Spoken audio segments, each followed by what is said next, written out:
So why should they have to be sad?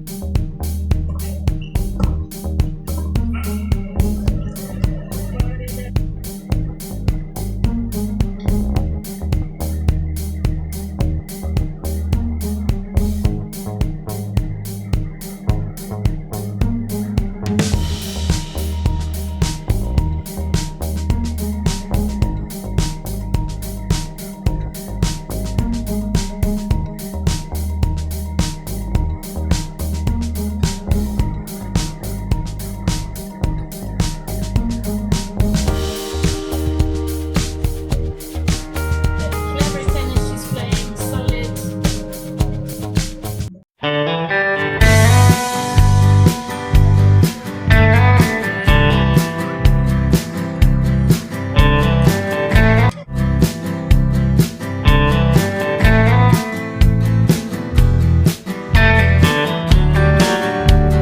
Hello mga ka-express! Kung bago ka pa lang po dito sa aking channel, please subscribe and click the notification bell icon. Thank you!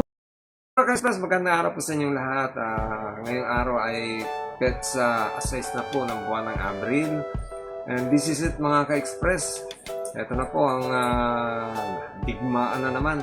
And this time po ay sa ang surface na paglalabanan ay clay. At ito na nga po ang inaabangan natin. Ang muling pagsabak ng ating kababayang si Alexandra Ayala dito po sa gaganaping Linz Open na magaganap po bukas po. Ayan, start na po yan bukas. Start ng laro. Actually ngayon nagsisimula na po yan, April 6. At ang schedule po ng laro ni Alex ay bukas po yan. Bali, April 7 at ang laro ay magsisimula sa ganap ng alas 5 ng hapon po dito po yan sa Pilipinas. Samantalang doon naman po yan sa Austria ganap na alas 10 ng umaga po yan. Dahil po nagpalit na po ng oras ang Europe, lalo dyan sa may parting Germany at itong Austria. Tuwing sasapit ang summer mga ka-express, pinapalitan nila yung oras.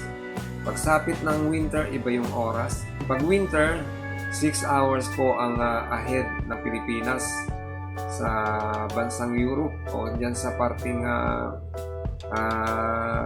Germany or kaya dito sa Austria. Since malapit na po yung itong summer, kaya plus 1 hour ulit. So, ang total hour na time gap po niyan ng ating bansa dyan sa Austria ay 7 hours. O kaya, pagka alas 5 na po ng hapon dito sa Pilipinas, ay dun sa Austria ay alas 10 pa lang po ng umaga. So, tingnan po natin itong makakalaban ni Alex Ayala. Ito po ay si Julia Grabner o Graber. Ito po yung taga Austria. O yun, hometown pala. Ang mga kalaban niya ay taga Austria mismo. So dito sa sa career statistic nilang dalawa mga ka-express, hindi pa po naglalaban tong dalawa. Kaya nakita nyo 0 play. Wala pa. So tingnan po natin ang kanilang statistics po na kanilang dalawang manlalaro na to. Si Alex Ayala is 25 years old. Samantalang po si Graber ay 29 years old. So ito po yung kanilang statistics mga ka-express ngayong 2026. So in terms of serving mga ka-express, siyempre ito yung opensa. In terms of serving, lamang si Alex kasi si Alex ay merong 15 aces. Samantalang po si Graber ay meron lang siyang 13 aces. Kaya lang, pagdating naman sa double fault mga ka-express, ito yung lagi kong ini-emphasize, yung lagi kong pinupuna. Na although nalimatahanan ni Alex yung pag-commit ng double fault dito sa service niya, pero dapat totally ma-lessen niya na talaga yan.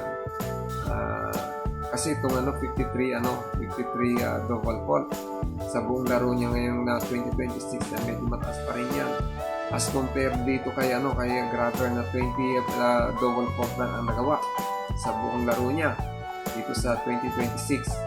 Pero pagdating naman sa first serve mga ka-express ay halos lahat na ng categories dito mga ka-express lamang ang ating kababayan si Alex Yala. Bagamat baguhan si Alex at itong si Grabber kumbaga veterana na rin to dahil siyempre matagal na rin itong naglalaro. Pinakamataas niyang career high niya is 54.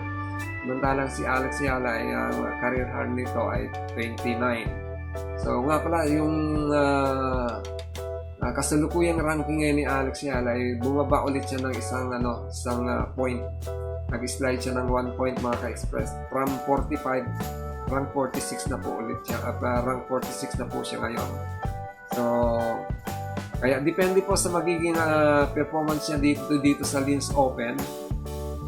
Kung papala rin si Alex Yala na siya ang makakuha ng championship o siya ang makakuha ng titulo rito sa Linz Open. Kasi parang napipil ko lang na nararamdaman ko na dahil sa composition ng mga players na nandirito, pinakamatindi lang naman ito si Mira Andreeva tsaka kung si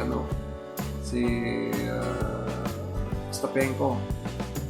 Kasi si Emma Raducanu, si Clara Tauson, mga nag-ano na yun si Samsonova, mga nag-ano na ata yun, nag-withdraw. So bali ang makakaharap na lang ni Alex Yala na matitindi, pero matindi kasi yung naging draw up yung mga natapat kay Alex mga ka-express.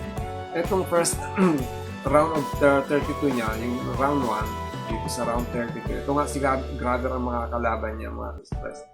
So ituloy natin itong statistic comparison nilang dalawa. Sa first serve, siyempre mataas yung kay Alex, 65.3. Kumpara mo dito kay Grabber na 59.3. Tapos sa first serve yung naipapanalo niya, i-convert niya into point ay 61.1. Mataas yan. Dito kay Grabber naman is 60.4. So ibig sabihin hindi gaano malupit ang service nito ni Grabber. Kasi dito na lang sa statistics na to yung first serve niya is 59.3 lang And then dito naman sa second serve, ito yung sinasabi na binabalik ni Alex Yala yung bola dun sa kalaban. Top spin, yung patusok, hindi pa looping. Na pag dumating doon sa umabila yung bola, mataas ang talbog ng bola, kaya mahirapang ibalik ang kalaban. So mataas din kahit pa paano yung percentage nito ni Alex, 48.0. Dito naman kay Grabber is 37.9 lang. Pero dito naman sa break point mga ka-express, mataas yung kay Grabber. Yung naisisave ni Grabber na halimbawa pag ito nagsiserve si Grabber na pipigilan niyang maagaw yung point sa kanya. Kasi halimbawa si Grabber ang nagsiserve tapos kinakailangan hindi maagaw yung yung point na yan. Kinakailangan sa pag-serve niya na yan, makuha niya yung 1 point na yan para maka-ungo siya doon sa susunod na point.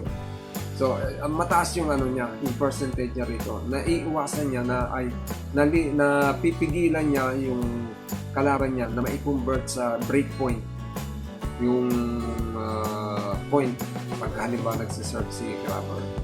So, pagdating naman dito sa service point 1, mas nataas naman ang dihamak na ni Alex is 56.5. So lahat po ng category dito sa serving lamang po si Alex dito sa kay Julia Grabber. Kaya lang ang lamang naman nito ni Grabber is hometown nga Siyempre maraming manunod mga kababayan niya, pero hindi rin naman patatalo yung ating mga kababayan. Marami rin Pinoy dyan sa Austria mga ka-express. Halos kalapit lang yan ng Germany. Germany, maraming mga Pilipino dyan eh. So, dumako tayo sa mga ka-express dito sa returning. Ito yung depensa.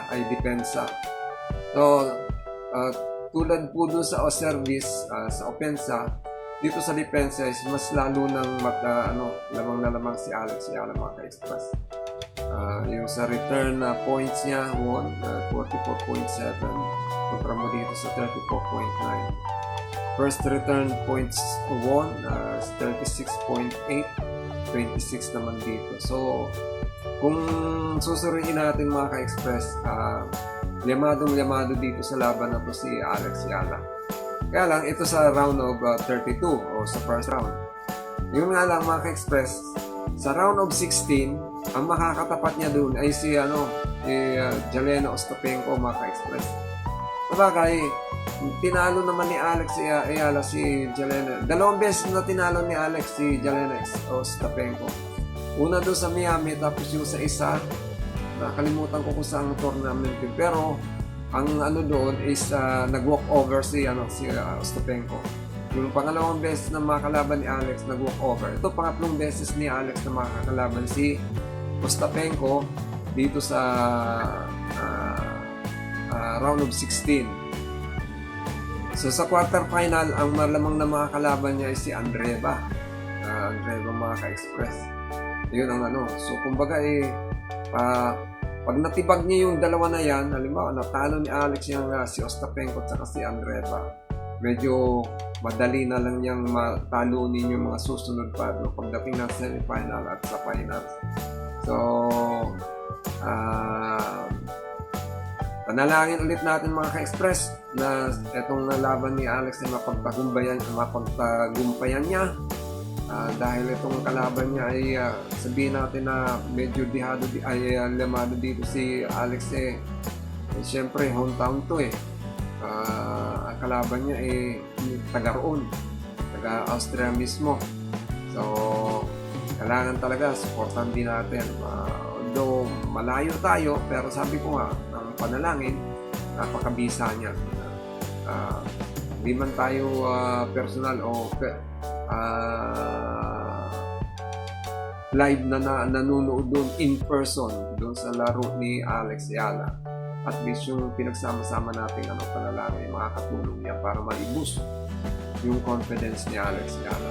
Sa bagay, tuwing papasok naman si Alex papasok siya o pupunta siya sa venue ng kanilang paglalaruan, confident naman talaga lagi yan si Alex. Kahit pa sabihin may dinaramdam minsan, pero talagang warrior Amazona. Amazona talaga itong ating kababayan si Alex Ayala. Talagang lumalaban ng pukpukan.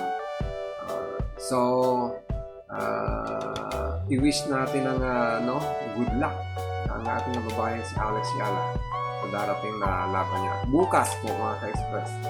So hanggang dito na lang po mga ka-express. Muli ito si Hilat ng Hilbal Channel. Lagi nagsasabi na may pagpalain ng bawat sa atin ng ating pumay kapal. At ingatan ng bawat isa sa atin. Maraming salamat. God bless you and just mamalas. Thank you.